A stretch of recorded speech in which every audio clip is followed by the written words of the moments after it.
vous salue au nom de Jésus-Christ de Nazareth. C'est Jude Mika, serviteur de l'Éternel, et j'aimerais vraiment vous encourager par rapport au choix. Le Seigneur a mis quelque chose sur mon cœur pour toi, et c'est faire le bon choix qui dure. Vous savez qu'il y a des choix qui posent des problèmes. Des fois, on fait des choix et puis après, on regrette. Mais là, le sujet, c'est faire le bon choix qui dure. Vous savez, il y a des choix que nous faisons et qui peuvent nous conduire à la réussite, qui peuvent ouvrir des portes de bénédiction. Et puis, il y a d'autres choix que nous faisons et puis on regrette. On se mord les lèvres. On dit, mais pourquoi j'ai fait tel choix? Est-ce que je ne savais pas? Mais on ne sait pas, on ne sait pas toujours. Il y a des histoires qui commencent mal et qui se terminent bien.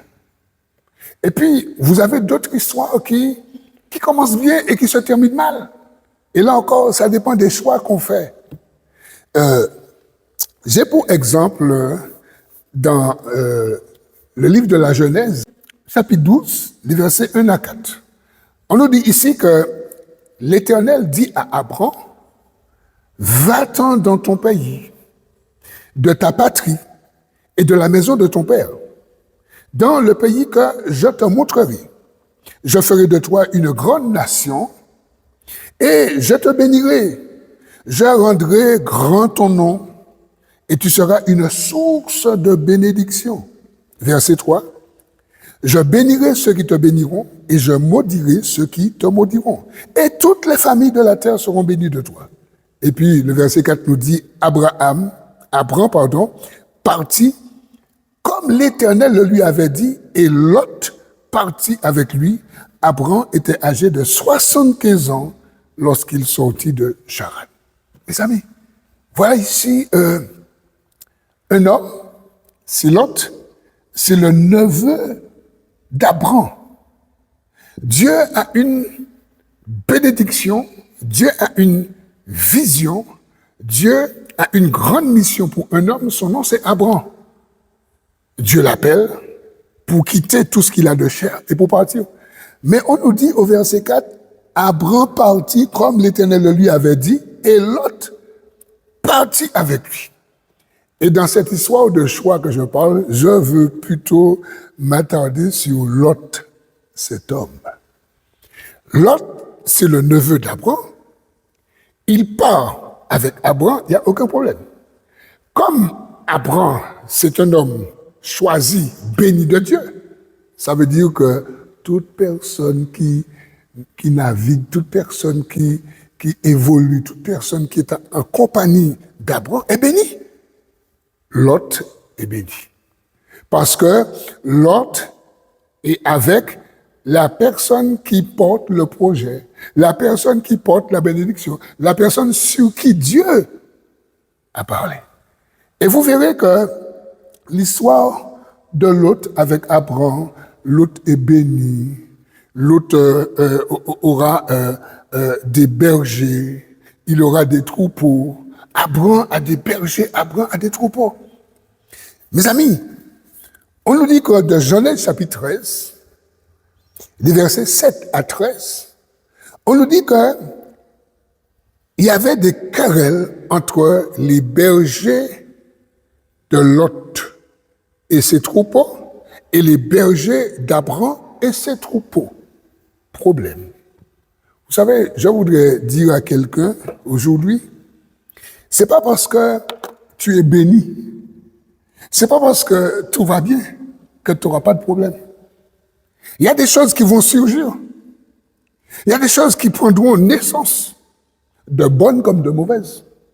Et ici, on nous dit que Abraham et Lot, ça va, les deux là sont bénis, ils ont des cheptels, ils ont tout ce qu'il faut. Et puis, subitement, querelle. Querelle entre les bergers de Lot et querelle entre les bergers d'Abraham, à tel point que le truc est chaud là. Peut-être que chez vous, peut-être qu'à votre travail, Peut-être que dans votre vie, peut-être même dans le voisinage, là où vous habitez, peut-être qu'il y a problème, peut-être qu'il y a querelle, peut-être qu'il y a désagrément, peut-être qu'il y a des ordres, je ne sais pas.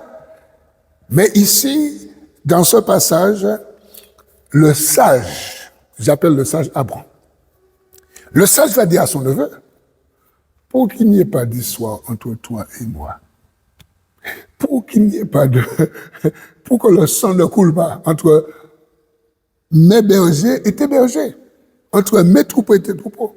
Voilà ce qu'on va faire. Regarde comment le pays, il est grand, il est vaste. Choisis un endroit. Et moi, je prendrai ce que tu vas laisser.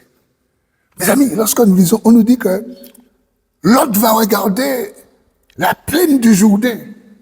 Et Lot verra que ça, c'est beau. Il va choisir. Je vous parle du choix. Ça dépend du choix que nous faisons. Eh bien, peut-être qu'on sera content, peut-être qu'on ne sera pas content, parce que après, c'est l'avenir qui révèle les choses. Alors, Lot, il fait le choix de prendre là où c'est joli, là où c'est beau, là où c'est vert, là où il y a de l'espace. Et puis on nous dit que Abraham, lui, eh bien, il prend du côté là où il y avait les Cananéens. Je voudrais nous dire quelque chose aujourd'hui.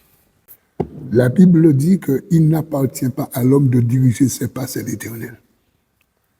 Ça veut dire que lorsqu'on a un choix à faire, si on peut prendre le temps pour prier, le temps pour demander au Seigneur, c'est très important. Bon, pour demander au Seigneur, il faut qu'il y ait une bonne relation entre toi et Dieu. Si tu n'as pas l'habitude de prier, si tu prends des choix comme ça, tu auras des problèmes. Mais ici, j'ai envie de demander à Lot, j'ai envie de dire à Lot, mais Lot, quand même, ton oncle, c'est le sage. Ton oncle, il est plus âgé que toi. Ton oncle te fait une proposition parce qu'il y a des querelles. Mais toi, Lot, tu aurais dû dire, bon, mais tonton, comme tu es le plus âgé, choisis d'abord. Mes amis, c'est très important. Parce que des fois, notre choix, j'allais dire, dépend de ce que nos yeux voient. Mais dans le message ou dans la lecture, on nous dit que Lot choisit la plaine du Jourdain avant que l'Éternel n'ait détruit. Parce qu'après, Dieu va détruire parce que ces gens-là, c'était des gens de mauvaise vie.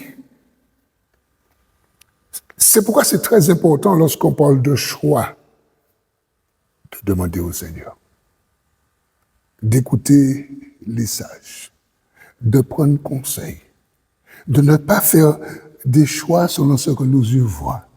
Je peux ouvrir une petite parenthèse.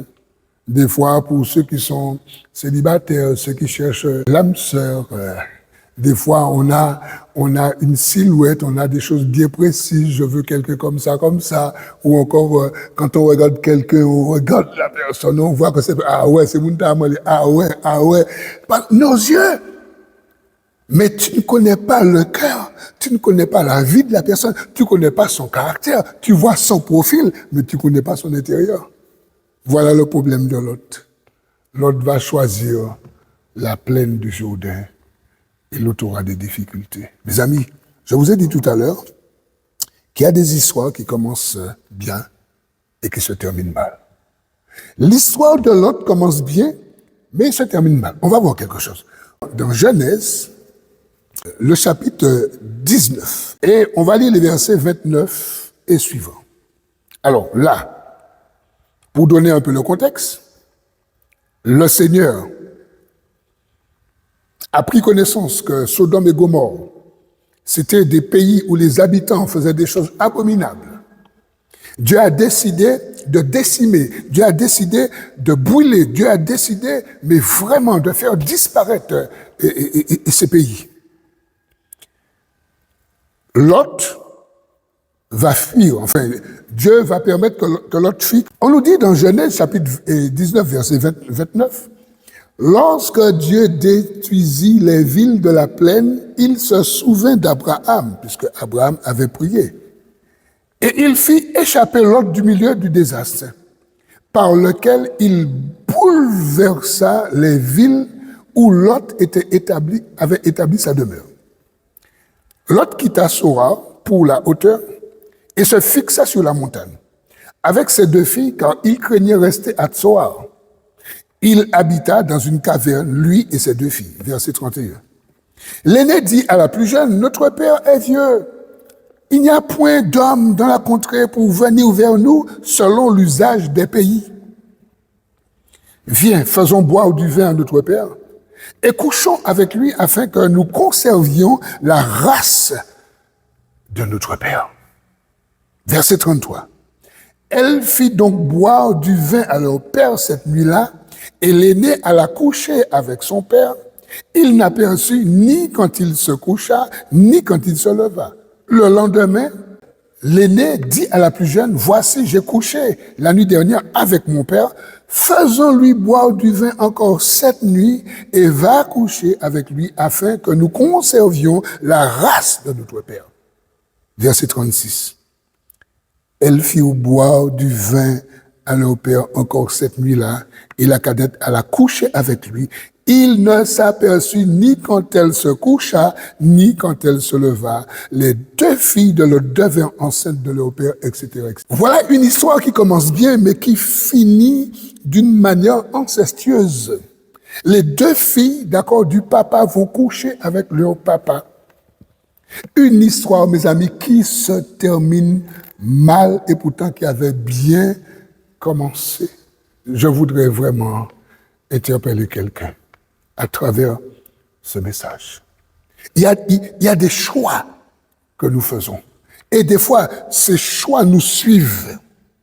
Et ces choix font naître le désordre, le malheur, la tristesse, la détresse. Et heureusement que le Seigneur est là. Heureusement que le Seigneur est là.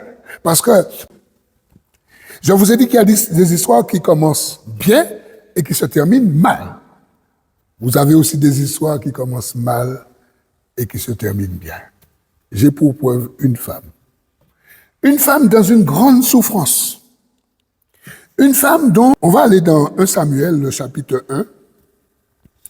Et là, on va parler de cette femme. On va s'encourager à travers cette femme. 1 Samuel, le chapitre 1.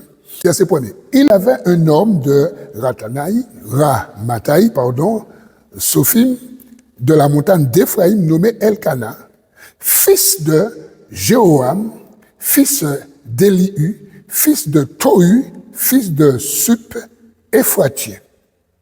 Il avait 2 femmes dont l'une s'appelait Anne et l'autre Pénina. Pénina avait des enfants, mais Anne n'en avait point.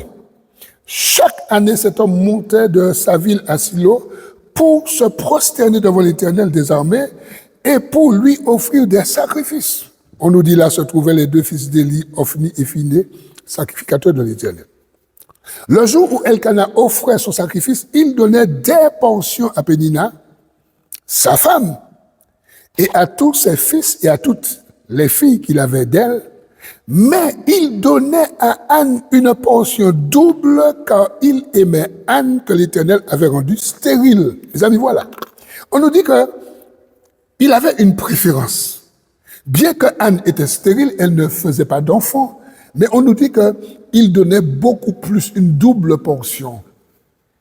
Et on nous dit ensuite, sa rivale lui prodiguait des mortifications pour la porter à s'irriter contre l'Éternel qui l'avait rendu stérile. Et toutes les années, il en était ainsi. Chaque fois qu'Anne montait à la maison de l'Éternel, Pénina la mortifiait de la même manière. Alors elle pleurait et ne mangeait point. Elkana, son mari, lui disait, « Anne, pourquoi pleures-tu? Et ne manges-tu pas? Pourquoi ton cœur est-il attristé? Est-ce que je ne vaux pas pour toi mieux que 10 fils? » Anne se leva et après qu'on l'eut mangé et bu, le sacrificateur Élie était assis sur un siège près de l'un des poteaux du temple de l'Éternel. J'aime beaucoup ce verset. Il est dit, est l'amertume dans l'âme. Elle pria à l'Éternel et versa des pleurs.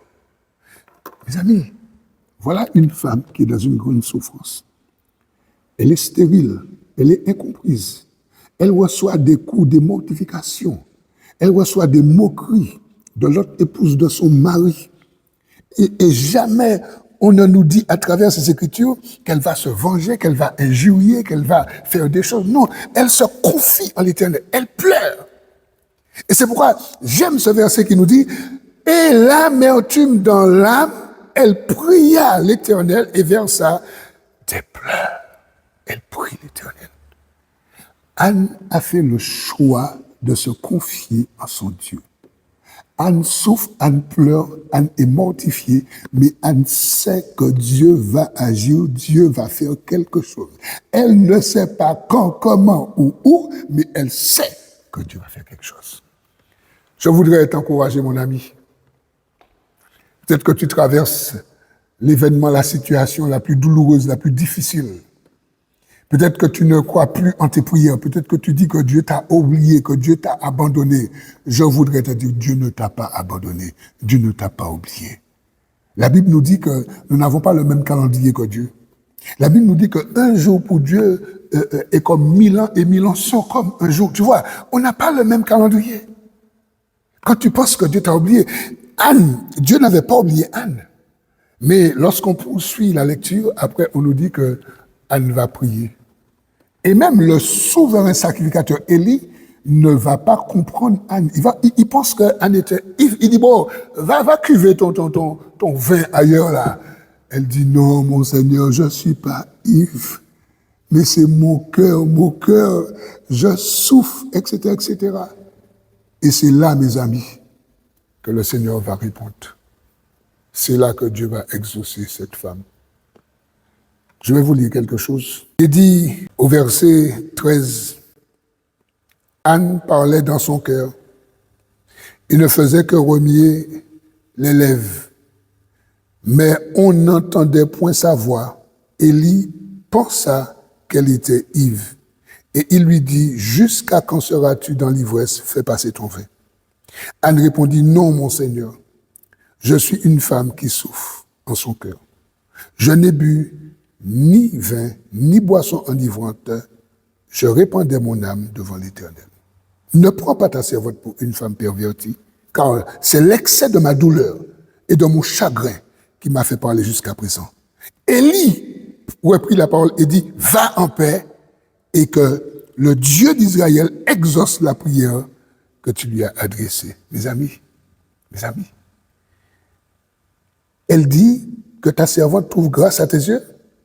Et cette femme s'en alla, elle mangea et son visage ne fut plus le même.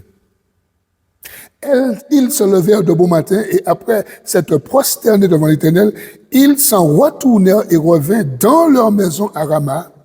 Elkana connut Anne, sa femme, et l'Éternel se souvint d'elle. Dans le cours de l'année, Anne devint enceinte et elle enfanta un fils qu'elle nomma Samuel, car dit-elle, je l'ai demandé à l'Éternel, quelle grâce. Je voudrais, mes amis, vous encourager. Je ne sais pas quelle est votre attente. Je ne sais pas quelle est votre souffrance, mais je sais quelque chose. Ici, nous avons un passage qui nous dit, une femme était dans une grande souffrance. Il y avait une concurrence, il y avait de la rivalité. Même son époux ne le comprenait pas. Même le grand prêtre ne comprenait pas. Mais Dieu comprenait la douleur de cette femme. Monsieur, madame, jeune homme, jeune fille, je voudrais vous encourager. Faites le bon choix. Faites le choix de Dieu. Faites le choix de Christ. Faites le choix de Jésus. Faites le bon choix. Vous verrez, vous n'allez jamais regretter de ce choix. Même s'il y a des épreuves, même s'il y a des difficultés. Il y a des histoires qui commencent mal et qui se terminent bien. Je ne sais pas quelle est votre histoire. Je ne sais pas si votre histoire a bien commencé ou va mal se terminer, mais je sais quelque chose. Si vous vous confiez de la personne du Christ, vous verrez. Comme a dit Daniel, Dieu seul change les temps et les circonstances. Et vous verrez, Dieu va changer les choses pour vous. J'aimerais vraiment que nous puissions prier. Vous qui regardez, vous qui vous écoutez, le Seigneur vous a convaincu. J'aimerais que nous prions un peu. Je vais prier pour vous, quelle que soit la difficulté. On va prier. Père éternel, Dieu Tout-Puissant, c'est dans le nom de Jésus-Christ de Nazareth que je viens à cet instant de porter cette personne ou ces personnes, ceux et celles, Seigneur, qui ont entendu cette parole, ceux et celles, Seigneur, qui ont certainement, peut-être, fait le mauvais choix. Mais nous savons que la conversion, c'est un changement de direction. Et je sais qu'en cet instant, Seigneur, cette personne qui a sûrement fait un mauvais choix et qui est convaincu, qui a entendu cette parole et que ton Saint-Esprit convainc, peut faire ce que tu appelles le demi-tour. Et je prie, Seigneur, pour que cette personne, qu'elle fasse un demi-tour. Je prie, Seigneur, pour que tous les mauvais choix qu'elle a fait dans sa vie, qu'elle puisse se repentir, te demander pardon. Et je sais, Seigneur, que tu vas changer les choses. Pourquoi? Parce que tu l'as fait pour moi. Et tu peux le faire pour cette personne qui regarde, ou pour ces personnes qui regardent. Merci, Seigneur. Au nom de Jésus. Amen. Mes amis, abonnez-vous. Donnez-moi un like. Et chaque semaine, vous aurez une nouvelle vidéo.